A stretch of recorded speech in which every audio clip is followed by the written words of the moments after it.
تمكنت عناصر فرقة مكافحة العصابات التابعة للمصلحة الولائية للشرطة القضائية بمدينة مكناس فجر اليوم السبت 13 أبريل الجاري من تحرير وإنقاذ شخصين كان ضحية عملية اختطاف واحتجاز مقرونة بأعمال التعذيب.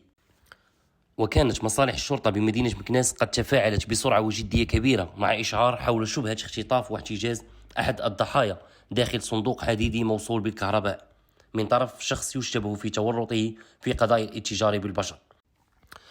وقد قادت أبحاث الشرطة القضائية إلى توقيف المتورط في ارتكاب هذه الأفعال الإجرامية، وهو مواطن مغربي يحمل الجنسية السويسرية يبلغ من العمر 51 سنة، والذي تم الاحتفاظ به تحت تدبير الحراسة النظرية على خلفية البحث القضائي الذي أمرت به النيابة العامة المختصة. وتشير المعطيات الأولية المستقاة في هذه المرحلة من البحث إلى أن خلفيات ودوافع ارتكاب هذه الأفعال الإجرامية يشبه في ارتباطها بجرائم النصب والاحتيال في إطار قضايا الهجرة غير الشرعية والاتجار بالبشر.